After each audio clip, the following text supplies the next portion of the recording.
ከእሁድ እስከ እሁድ ከሀገር ቤት እስከ አህጉራት መንፈሳዊ ይዘት ያላቸው ዜናና መረጃዎችን በጥልቀት የምንዳሰስበት መሰናዶ ነው። ከእሁድ እስከ እሁድ በኤልሻዳይ ቴሌቪዥን ኔትወርክ ከእሁድ እስከ እሁድ። የክርስቶስ ሰላም ይብዛላችሁ ተመልካቾቻችን። ፕሮግራሙ ከእሁድ እስከ እሁድ ነው። አዘጋጅና አቅራቢ ሰለሞን ተክለጻድቅ ነኝ።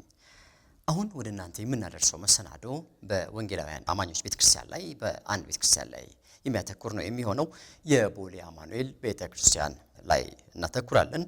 እንግዲህ ባሳለፍነው የፋሲካ በዓል ምክንያት በማድረግ ቤተክርስቲያኒቷ ከ600 በላይ ለሆኑ አቅመ ደካሞች 33 ሰንጋዎችን ቅርጫ ስጋ የማጋራት ፕሮግራም ወይም መርሃ ግብር አከናውና ነበር።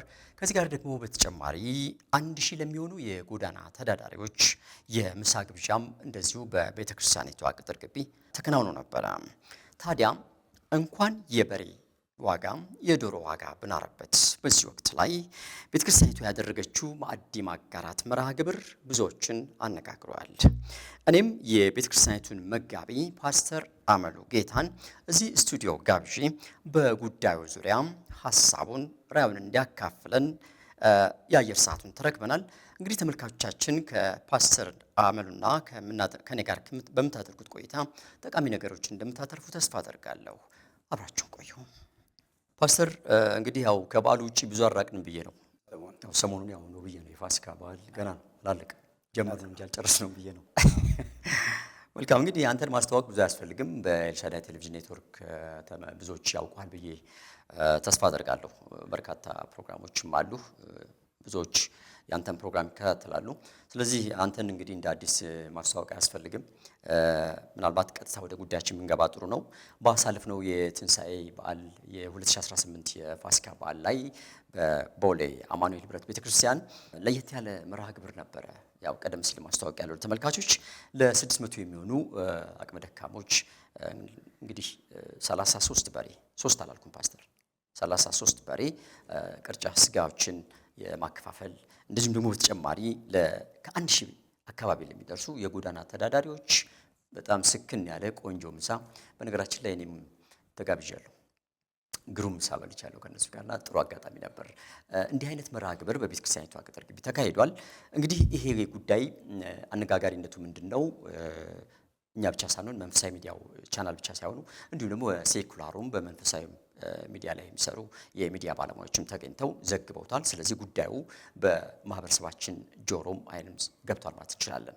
እንግዲህ ዛሬ እዚህ ስቱዲዮ ጋበዝኩህ በዚህ በእኛ ቻናል ላይ ምንድነው ያው እንግዲህ ያንተ አገልግሎት ከድሆችና የድሆች ጩኸት ጋር የተያያዘ ነው። ባልሳሳት ከ200 በላይ ቪዲዮዎች በዩቲዩብ ቻናል ላይ እንዳሉ እርግጠኛ ነኝ። ልክኛል ፓስተር? አዎ። ከዛ ጋር በተያያዘ እንግዲህ አንድ መርህ አለ አንተ ምንድነው እያንዳንዳችን በበጎ ፈቃደኝነት ለድሆች በመድረስ የድሆች አምባሳደር እንሆን የሚል መርህ አለ። እንግዲህ ይሄ አገልግሎትህ መርህ ነው ወይም መሪ ሐሳብ ነውና ከዚህ ጋር በተያያዘ ምናልባት ይህንን መርህ ስትጠቀም ራእዩ ያንተ ነው ወይ? አሁን ባሳለፍነው የትንሣኤ በዓል ላይ እንዲሁ በቤተክርስቲያኒቱ የተከናወነውን መርሃ ግብር አያይዘን ስናነሳ ራእዩ ሐሳቡ ያንተ ነው ወይስ የቤተክርስቲያን ነው? ምናልባት ለመንደርደሪያ ላይ ይጠቅመናል ብዬ ነው። አመሰግናለሁ በድጋሚ ወንድሜ ሰለሞን፣ እግዚአብሔር ይባርክ ማለት እወዳለሁ። እንግዲህ ይሄ የእሁዱ መርሃ ግብር የአሁኑ እሁድ ብቻ 2018 ፋሲካ ላይ የተካሄደ ብቻ ሳይሆን ላለፉት 14 ዓመት በዚህ መልኩ እየተካሄደ የመጣ ነው፣ እያደገ የመጣ ነው።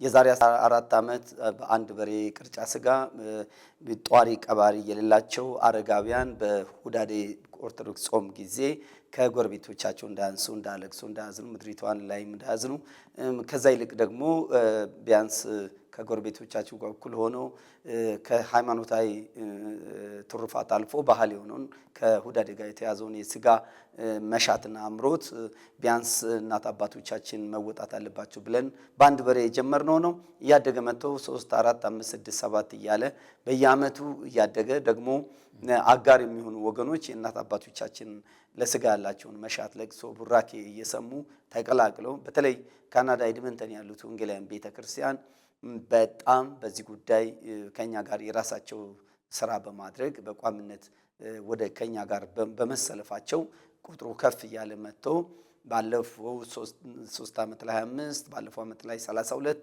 ዘንድሮ ደግሞ 32 በሬ ነው የሆነው። የዘንድሮ ደግሞ በጣም እኛንም ራሱ የሚያስገርመን ነገር ምንድነው?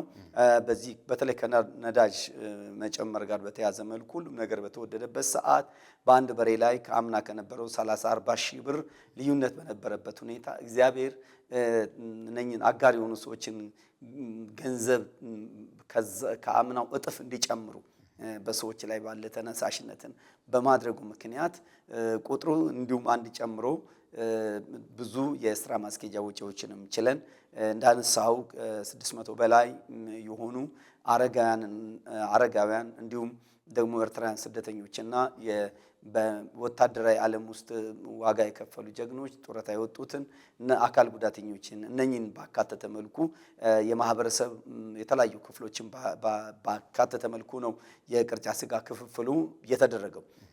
እንግዲህ እሱ ብቻ ሳይሆን ደግሞ ጎዳና ተዳዳሪዎችንና የቀን ሰራተኞችን በእለቱ ደግሞ የምገባ ፕሮግራም ከቅርጫ ስጋ ክፍል በኋላ ተደርጓል።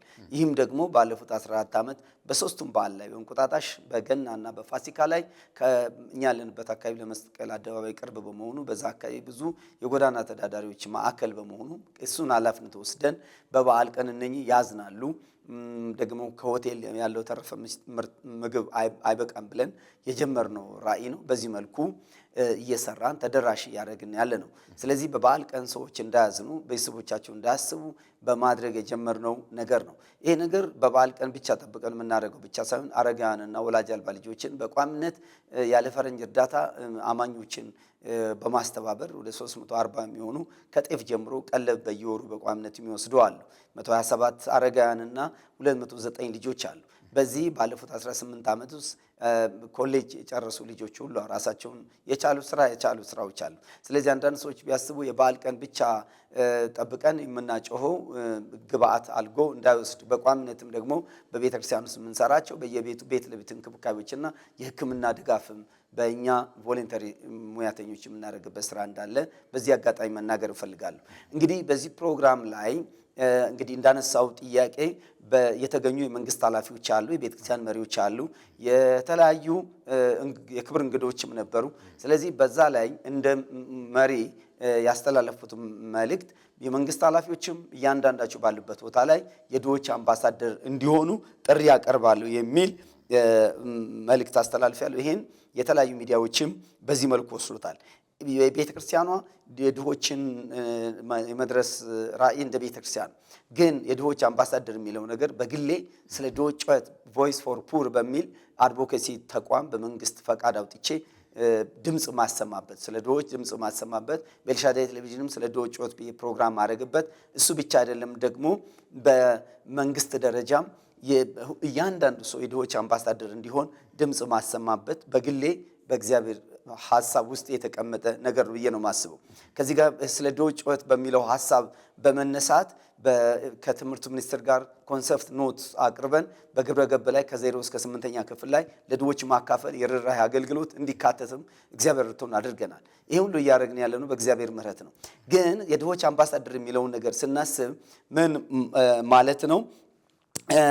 ይሄ በቤቱ በአካባቢው በሰፈሩ እያንዳንዱ ሰው እኔ የድሃ አምባሳደር ነኝ ብሎ ራሱን በፈቃዱ የሚሾምበት ድምፅ እንዲኖረው።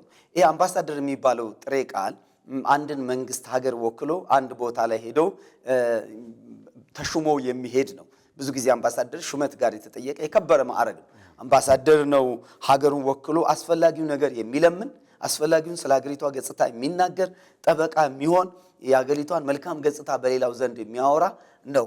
እንዲሁም የደሃ ሀገር አምባሳደር ከሆነ ያቺን ሀገር ወክሎ ስሙ ትልቅ ማዕረግ አምባሳደር ቢሆንም ግን የዛችን ሀገር ወክሎ ቴክኖሎጂ ይለምናል፣ ስንዴ ይለምናል፣ ገንዘብ ይለምናል፣ ብዙ ብድር ይለምናል፣ ብዙ ማለት ነው። ስለዚህ በሀገር ደረጃ ትልቅ አምባሳደር ነው፣ ግን ሳያፍር ስለ ሀገሩ ለምኖ ለሀገሩ የሚያስፈልገው ነገር የሚያመጣ ነው። እንግዲህ ይህንን ሹመት ሲቀበል በብዙ ኩራትና ደስታ ነው የሚቀበለው። አንድ ሀገር አምባሳደር አድርጋ የምትልከው ተደግሶለት ተሽሞ የሚሄድ አምባሳደር ነው። በጣም የከበረ ማዕረግ ነው። እስከ ሞት ድረስ የሚጠራበት ማዕረግ ነው። ከጡረታ ወጥቶም አምባሳደር እከሌ ተብሎ የሚጠራበት ነው እና አምባሳደርነት የከበረ ማዕረግ ነው። ይሄን ለድሆች ብንሰጥ እያንዳንዱ ሰው ለድሃ አምባሳደር ቢሆን ምን ማለት ነው? ድሃ ሊሆን ይችላል። ከሱ ለባሱ ሰዎች በፈቃዳቸው አምባሳደር እንዲሆኑ የሚያደርግ እሳቤ በሰዎች እንዲሰርጽ ቢያንስ ወደፊት እንደ ሮተሪ ክለብ እኔ የድሃ አምባሳደር የሚል ባጅ ወይም ምንድነው የደረት ቸስፒን እስከ ማድረግ ድረስ የተለያዩ ነገሮችን አድርገው ሐኪሞች በሚሰሩበት ቦታ እኔ የድሃ አምባሳደር ነኝ እንዲሉ አስተማሪዎች የድሃ አምባሳደር ነኝ እንዲሉ ድሃ በእኔ እኔ ያለው አይነካም የሚል ነገር እንዲኖራቸው ማነሳሻ ነገር ነው። ይሄ ድሆች የምንላቸው ሰዎች የተሻለ ኑሮ ካለው ሰው የበታች የሆኑ ወይም ገንዘብ የዕለት ኑሮ የሌላቸው ከነርሱ ጋር የሚቆም ወዳጅ ያጡ ናቸው። ወዳጅ ያጡም ናቸው። በድህነት ምክንያት የሰው ልጅ አንገት ይደፋል። ሰዎች ያቀረቅራሉ፣ ተስፋ ይቆርጣሉ፣ ብዙ ነገራቸው ይነካል። ስለዚህ ለድሆች እኔ ጠበቃ ነኝ፣ ስለ እነርሱ መሟገት አለብኝ። ተከራካሪ ለሌላቸው ወገን ለሌላቸው የክፉ ቀን ደራሽ ፈላጊዎች ስለሆኑ ስለዚህ በእነሱ ቦታ ቆማለሁ እና ያን የእነሱን ገጽታ ሳይጸየፍ እነሱን ወክሎ የሚለምን ማለት ነው። ስለዚህ ምን ማለት ነው? ይህ ከድህነት ጥልቀትና ድህነት ካመጣቸው ችግሮች የተነሳ አይዞ ባይ ጠበቃው ነው የሚቆምለት፣ ገንዘቡ የሚሆንለት፣ እርሱን ወክሎ የሚለምንለት፣ ስለ እርሱ የሚናገር፣ አፉ ሞልቶ ስለ እርሱ ችግር የሚያወራ፣ በእርሱ ችግርና ድህነት የማያፍርበት አምባሳደር ይፈልጋሉ። ድልድይ የሚሆንለት አምባሳደር ይፈልጋሉ።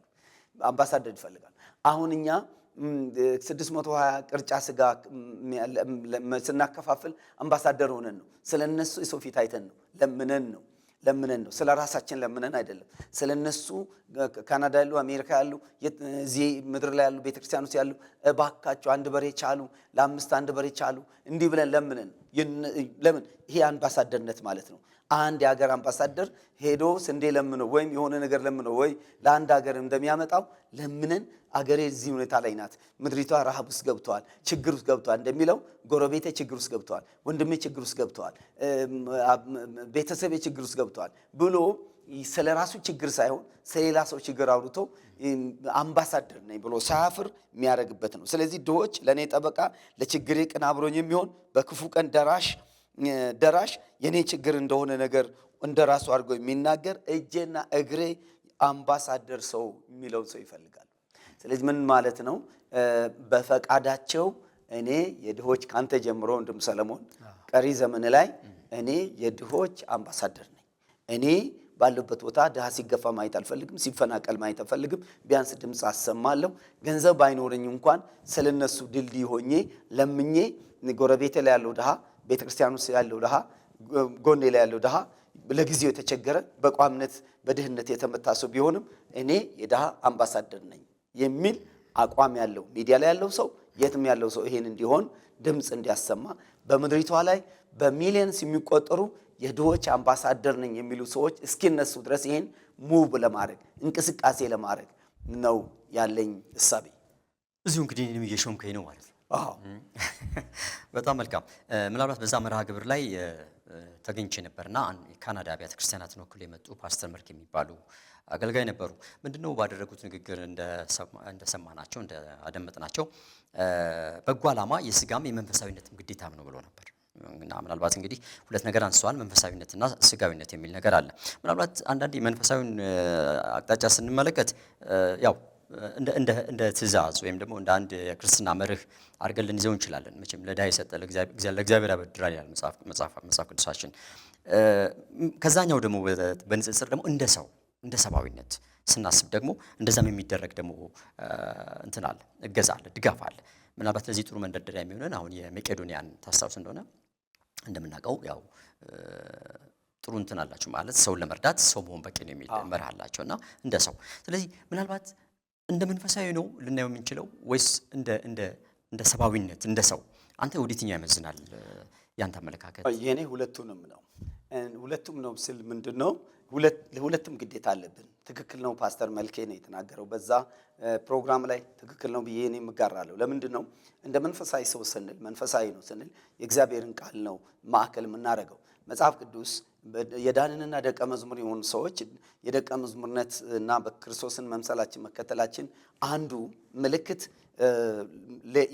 ለሌለው ማካፈል ቸርነት ማድረግን የሚያሳየው ኤፌሶን 2:10 ላይ መልካሙን ስራ ለመስራት በክርስቶስ ተፈጠርን ይላል። ዳግም የተፈጠረው ሰው መልካም ስራ ለመስራት ነው፣ ጨርነት ለማድረግ ነው። እንዲሁም ማቴዎስ ምዕራፍ 5:13 ላይ መልካሙን ስራ አይተው የሰማይ አባታችሁ ይከብር ዘንድ ብርሃናችሁ በሰው ሁሉ ፊት ይብራ ነው። ጨው የመሆን ብርሃን የመሆን አንዱ የህይወታችን ልክ ነው። ስለዚህ ክርስትና የጋኑስ መብራት የሆነ በንግግር ብቻ እና በስብከት ብቻ በንግግር ብቻ በትምህርት ብቻ በጣም ተናጋሪዎች ሆነን ያልኖርበትን ነገር ብቻ በመናገር ሚኖር አይደለም። ክርስትና ህይወት ይፈልጋል። ያዕቆብ በተለይ በትክክል ገልጾታል። እምነትንና ስራን ለይታ አሳይኝ ይላል። ስለዚህ በጣም ያዕቆብን መጽሐፍ ስናጠና መንፈሳዊነቱ መገለጫው አንድ ሰው በክርስቶስ ለመዳን አይደለም መልካም ስራ የምንሰራው፣ ድነናል። ለዳንበት ሰው ደግሞ አንዱ መልክ ምንድነው? መልካም ስራ ነው። አንድ ሰው ዳግም ከተፈጠረ ለመልካም ስራ ህይወቱ መንጸፍ መታየት አለበት። ለምሳሌ አንበሳ ሳር እንደማይበላ፣ በሬ ስጋ እንደማይበላ ፍጥረት ስለሆነ፣ ስለዚህ ዳግም አንድ ሰው ከተወለደ ዘራፊ፣ ነጣቂ፣ ሌባ እና ክፉ ነገር የሚሰራ ከሆነ ስለዚህ መዳኑ ያጠራጥራል። የዳነ ሰው ደግሞ ነቸሩ መሆን አለበት። ይሄ ነው መንፈሳዊነቱ። የዳነ ሰው ፍጥረቱ። ስለዚህ የዳነ ሰው ድሆችን ማገዝ፣ ችግረኛ ማገዝ፣ ማካፈል፣ መስጠት፣ ከድሃ ጋር ማሳለፍ፣ ብርሃን መሆን ህይወቱ መንፈሳዊነቱ አንዱ ነው። እንደ ማህበራዊነት ደግሞ እንደ ማንኛውም ሰው እንደ ዜጋ እንደ ማህበራዊ ሰውን በሰውነቱ ደግሞ መደገፍ በስጋም ግዴታ አለብን። እንደ ዜጋ ግዴታ አለብኝ። እንደ ዜጋ ማህበራዊ ፍጥረት ስለሆንኩ ደግሞ ይሄ በዳግም ከመወለድ ባሻገር የተወለደ ሰው ብቻ ነው ብለን እንዳንተው ደግሞ ማንም ሰው ደግሞ ሊያደርገው ይገባል። ለምን? ማህበራዊ ፍጥረት ነው ሰው። ስለዚህ ሰውን በሰውነቱ መራራ አለበት፣ መልካም ማድረግ አለበት። ስለዚህ አማኙ ላይ ብቻ የሚቀር ሳይሆን ይሄ አማኙ መንፈሳዊ ግዴታ አለበት፣ የእግዚአብሔር ቃል ትእዛዝ አለበት። አማኝም ባይሆን ማንኛውም ሰው ደግሞ ካለው ለሰው ማካፈልና ድሆችን መድረስ አለበት። ለዚህ ነው ስጋዊም መንፈሳዊም ግዴታ አለብን ብሎ ያስቀምጣል። ሁለቱንም ያማክላል። በጣም ጥሩ ፓስተር። ወደ ሌላ ጉዳይ ሀሳብ እንሂድና አንዳንድ አብያተ ክርስቲያናት ወይም ቤተክርስቲያን በዚህ ጉዳይ ላይ እንዲህ በተመሳሳይ የሚሰሩት በጎ ስራ አላቸው፣ የበጎ ፈቃደኝነት ስራ አላቸው። ምናልባት አንዳንዶቹ በበዓል ጊዜ ወይም ደግሞ ምናልባት የተፈጥሮ አደጋ ሲከሰት በአንዳንድ ጉዳዮች ላይ ብቅ የሚሉ አሉ ወይም የሚታዩ አሉና አንዳንድ ጊዜ ደግሞ ምንም የሚሰማም የሚታይ ነገር የሌለበት ሁኔታ አለ። ምናልባት ቤተ ክርስቲያን ይህንን እንደ አንድ የአገልግሎት ዘርፍ ወስዳ ወጥ የሆነ ፕላን ወይም ደግሞ ምንድነው መዋቅር ተዘርግቶ የምትሰራበት ሁኔታ ቢኖር ምን ይመስልሃል? ይሄ በጣም የቤተ ክርስቲያን የወንጌል አንዱ አካል መሆን አለበት ብዬ አስባለሁ። ድሆችን ማገልገልና ወንጌል አገልግሎትን ለይቶ ማየት መጽሐፍ ቅዱሳዊ አይመስለኝም። የልማት ክፍል ነው፣ የበጎ አድራጊ ድርጅት፣ የግብረሰናይ ድርጅት ነው፣ አይመለከተኝም የሚል ነገር ሊኖር አይገባም። መነጠል አይቻልም። ዋናው ትልቁ ግሬት ኮሚሽን የምንለው ሄዱ ለፍጥረት ሁሉ ወንጌል ስበኩ፣ በአብ በወልድ በመንፈስ ቅዱስ እያጠመቃችኋቸው ትእዛዜ እንዲጠብቁ አድርጋችሁ ደቀ መዛሙርት ያድርጓቸው አንዱ ታላቁ ተልእኮ ነው። ታላቁ ደግሞ ትእዛዝ የሚባለው ነገር ባልንጀራህን እንደራስህ ውደድ ነው። ይሄ ደግሞ አንዱ ትእዛዝ ነው። እሱ ብቻ ሳይሆን ድሆችን እናስብ ዘንድ ግድ አሉኝ መጽሐፍ ቅዱስ ብሎ ጳውሎስ የተሰጠው ነገር እንሰማለን። ስለዚህ ቤተክርስቲያን ይህን አገልግሎት ዳር የምታቆመው ሳይሆን በወንጌል ተልእኮ ውስጥ አብራ የምታስኬድበት ነገር ሊሆን ይገባል ብዬ ነው ማምነው። ለምሳሌ እንደ ኢትዮጵያ ማለት ህብረት ቤተክርስቲያን እኛ ቤተክርስቲያን ውስጥ ሲነር ወይም ዋና መጋቢው መሪ ሆኖ 6 ሽማግሌዎች ከስራሉ። አንዱ ዲፓርትመንት አንዱ መምሪያ ሁለንተና አገልግሎት ነው። ስለዚህ እንደ ዘርፍ እንደ ማንኛውም የጎን ለጎን የሐዋርያዊና የወንጌል ስርጭት መምሪያ እንዳለ፣ አስተዳደርና ፋይናንስ መምሪያ እንዳለ፣ እንዲሁም የትምህርት መምሪያ እንዳለ፣ የእረኝነት መምሪያ እንዳለ ሁለንተናዊና ልማት አገልግሎት የሚባለው የቤተ ክርስቲያን አንዱ ወክሎ መሪዎች ውስጥ የገባበት ነው። ምናልባት በሌሎች ቤተክርስቲያን ውስጥ በዚህ መልኩ ርቀት ሄዶ እንደሆነ አላውቅም። የኛ ግን ቤተክርስቲያን በዚህ አቅጣጫ በእውነት ትልቅ ስራ እና ትልቅ ውሳኔ እንደሆነ ያምናለሁ። ስለዚህ ይሄንም ሌሎችም በዚህ ደረጃ ስፍራ ሊሰጡ ይገባል ብዬ ነው ማስበው። ዘርፍ ኖሮ የአገልግሎቱ አካል አድርጎ ማድረግ አለባቸው። የሆነ ጊዜ ብቻ ተጠብቆ የሚኖር ሳይሆን የቤተ ክርስቲያን አንዱ አገልግሎት አካል ነው። ለምን ወንጌል በምድር ላይ የተዳረሰበት ምክንያት ምናልባት አንዳንድ ሚሽነሪዎች በመላክ ወንጌል ቤተክርስቲያን ውስጥ ቆመን የእሁድ ምስባክና ጠብቀን ሰብከን 2-3 ሰው ጌታን 5 ሰው 10 ሰው ጌታን በመቀበል ውስጥ ባለ ሁኔታ አይደለም ሚሊየን ሰው የደረሰው። መልካም ስራዎች ናቸው ብዙዎችን በተለያየ መልኩ ተደራሽ ያደረጉት። ሚሽነሪዎች በአፍሪካን የሞሉበት ወንጌል የሞሉበት ነገር በሕክምና በተለያየ ድጋፎች ገብቶ አስቀድሞ እያበሉ እያጠጡ መልካም ስራ እየሰሩ ከዛ በኋላ ወንጌል ደግሞ እየተናገሩ ሳይ አብሮ የሄዱበት ነገር ስለሆነ ይሄን ቤተክርስቲያን ችላ ብላ የልማት አገልግሎት ነው ብሎ በተለይ ተጠራን የምንል አገልጋዮች ሐዋርያን፣ ፓስተር፣ ነቢ፣ ወንጌላዊ፣ አስተማሪ የሚባሉት ይሄን የአገልግሎታቸው አንዱ አካል ሊያረጉ ይገባል። አንድ ክፍተት ቤተክርስቲያን የሚታየው እኛ ለጸሎትና ለቃል እንተጋለን ይላሉ። ይሄ እኛን አይመለከትን የሚል ሐሳብ ያለበት ግን አይደለም። ቤተክርስቲያን አንዱ የአገልግሎት አካልና ተግባር አድርጋ መያዝ አለበት ብዬ አስባለሁ። እንግዲህ ካለን ሰዓት አኳያ ወደ መጨረሻው ሐሳብ ልምጣልህና አሁን የቦሌ አማኑኤል ህብረት ቤተክርስቲያን እንግዲህ ከአንድ በሬ ጀምሮ አሁን ወደ 32 ነው ያልከኝ መሰለኝ እንደዛ አካባቢ ደርሷል። ይሄ ቀላል እድገት አይደለም። 14 ጉዞዎችንም አመታትን ተጉዛችኋልና ምናልባት የቤተክርስቲያኒቷ የመጨረሻው ዴስቲኒ ወይም ደግሞ ግባችሁ ኦብጀክቲቭ ምንድነው? አሁን እንዲሁ እየቀጠለ ሄዶ ምን የራእያችሁ ፍጻሜና ግን ምንድነው? ይሄ ምናልባት አስተማሪነትም ሊኖረው ይችላል። ይሄን ፕሮግራም ለሚከታተሉ መጀመሪያ እንዳለ ሁሉ መጨረሻ አለ። ስለዚህ የእናንተ ቤተክርስቲያን ወይም የቦሌ አማኑኤል ቤተክርስቲያን ጅማሬዋ ይሄን ይመስላል። ፍጻሜዋ ግን ምን ሊሆን ይችላል እናስባለን? ከዚህ አገልግሎት አኳያ ከዚህ አገልግሎት አንጻር እኛ በማንኖርበትም ዘመን ትውልድ ይዞት የሚቀጥለው የድሆችን የማሰብ አገልግሎት በተጠናከረ መልኩ በትውልድ አስተሳሰብ ጭምር ተቀርጾ እንዲሄድ ማድረግ ነው። ከምናደርጋቸው ተግባራዊ ነገሮች ናሙናዊ ነገሮች ባሻገር ማስተማር፣ ማንቃት፣ ትውልዱ ነጣቂ፣ ዘራፊ በወንጌል ስም በመንፈሳዊ ሽፋን ስም ክፉ ነገሮችን የሚሰራ ሳይሆን ይልቁንስ በቸርነት በበጎነት እና በርህራሄ የሚታወቅ እንዲሆን መስራት። ስለዚህ የኛ ግብ በእኛ አጥቢያ ብቻ ይሄ ነገር እየወጣ ሚዲያ ላይ እየታየ ብቻ ሳይሆን የኛን ምሳሌ ተከትለው በምድሪቷ ላይ ያሉ አጥቢያ ቤተክርስቲያናት ኢብን የሃይማኖት ተቋማት ሁሉ በበጎ ስራ እንዲታወቁ በተለይ ወንጌላውያን አብያተ ክርስቲያናት መታወቅ ያለባቸው በመልካም ስራ ብቻ መሆን በመልካም ስራ በክፉና በአመፃ በተለያየ መልኩ የቲክቶክ የተለያዩ ነገሮች በጣም መሳቂያ መቀለጃ የምትሆንበት ሳይሆን በመልካም ስራ ተጽዕኖ እንድታደርጉ ምናልባት አንዳንድ ሰዎች በዚህ አጋጣሚ እኛ የምናደርጋቸው ነገሮች ስጋ ሲታደል በሬ ሲገዛ በተለያየ መልኩ በሶሻል ሚዲያ በምን ነገር ስናደርግ ባይታይ ለምንድነው ይሄን ነገር እንዲሁ ድብቅ ቢሆን ግራ የሚሰጠውን ቀኛ ይላል ብሎ ይላሉ። ይሄን የምናደርገው እንዲታይና ለሾዊንግ አይደለም የምናደርገው ጨለማው ላይ እንዲበራ ስለምንፈልግ ነው። ቢያንስ ለምን ይሆናል የሚለው ሰውዬ እንኳን አይቷል ስላየ ነው። ደብቀ ነው ብንሆን ኖሮ ምን እንደተሰራ ያውቅ ቢያንስ ይደነግጣል። ስለዚህ ምንድነው ይሄ ትውልድ እንዲወርስ ነው የምንፈልገው። ትውልድ እንዲቀጣጠል ነው የምንፈልገው። እንቅስቃሴ እንዲሆን ነው የምንፈልገው። ይሄን ትውልድ ይዞት እንዲቀጥል በጎ ስራ ይዞ እንዲቀጥል ቋሚ ስራ ከመሆኑ ባሻገር እያንዳንዱ የልጅ ልጆቻችንም ሳይቀሩ ይዞት የሚሄዱበት በሌለንበት ዘመን እንኳን ድሆችን ማሰብ ችግረኞችን ማሰብ የወንጌል አካል የትውልድ አካል በእርግጥ በእኛ የተጀመረ አይደለም። የቀደሙ አባቶቻችንም ትልልቅ በዓለም ላይ እየተሰሩ የመጡ ስራዎች አሉ። እሱን አድምቀን አጉልተን አድምተን ትውልድ ይዞት በራእይ በተልእኮ ተብራርቶ እንዲሄድ ይሄ አንድ የሆነ ሰዓት ካሜራ ግብአት እንዲሆን እና ከመንግስት ጋር በሰላም ለመኖር እና መሬት ለመውሰድ ምናምን ነገር ለማድረግ እንዲህ ብልጭ ድርግም ካሜራ ውስጥ ገብተው ከዛ በኋላ ሄዶ መንግስት እንዲህ እየሰራው ነኝ ብለው ለማለት ወይም በሰፈር በጩኸታችን የምንረብሸውን ነገር በዚች ነገር እንዲህ የሆነ ነገር አድርገን ለመሸፈን አይደለም። የህይወታችን አካል እንዲሆን የህይወታችን አካል እንዲሆን ከማንም ዘንድ ምንም ፈልገን ከመንግስት ዘንድ ወይም የመንግስትን ፖለቲካዊ አቅጣጫ ተከትለን የምንሄድበት ወይም መንግስት በአሁኑ ሰዓት መመገብ አለብን እንደዚህ አይደለም። እኛ ለምሳሌ መንግስት ይሄን ከማለት በፊት ነው የጀመረው። 14 ዓመታችን ከዚህ ከለውጥ እንቅስቃሴ በፊት ነው የጀመረው። ስለዚህ ቤተክርስቲያን ናት ለመንግስት ራሱ ምሳሌ መሆን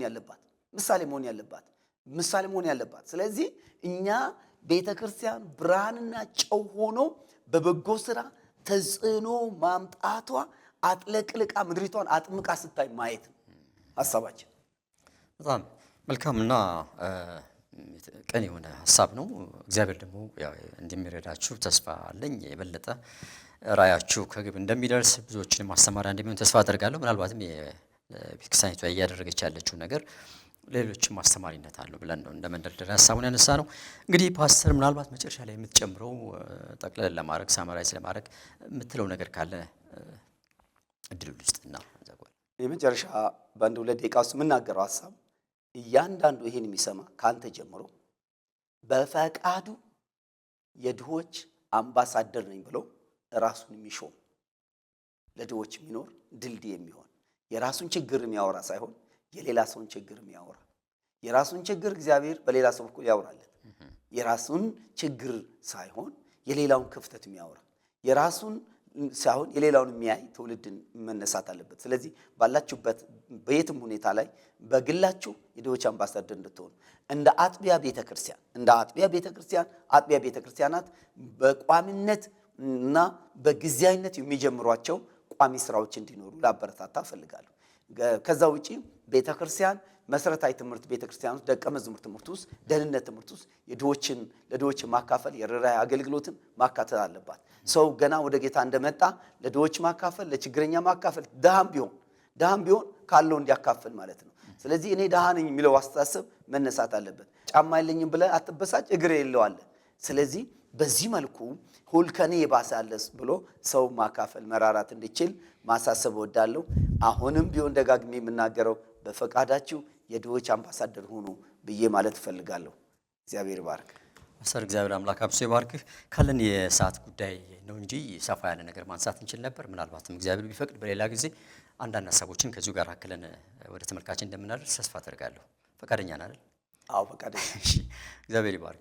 የተወዳችሁ ተመልካቾቻችን እስካሁን ድረስ ከእሑድ እስከ እሑድ በተሰኘው መሰናዷችን ቆይታ ያደረግነው ከፓስተር አመሉ ጌታ ጋር ነበር። እንግዲህ የቦሌ አማኑኤል ህብረት ቤተክርስቲያን ባሳለፍነው የትንሣኤ በዓል የ2018 ዓ.ም ማለት ነው በጣም ሰፊ የሆነ መርሃ ግብር አካሂዳለች። ይህንን በሚመለከት በተለይም ደግሞ የአቅመ ደካሞችን የመደጎም የመደገፍ የመርዳት እንዲሁም ደግሞ የጎዳና ተዳዳሪዎችን ጨምሮ ምሳ የማብላት መርሃ ግብር ነበረ በቤተክርስቲያኒቷ ቅጥር ግቢ የተካሄደው። ይህን መነሻ አድርገን ነበር እንግዲህ አንዳንድ ሀሳቦችን ከፓስተር አመሉ ጋር ወደ እናንተ ያደረስ ነው።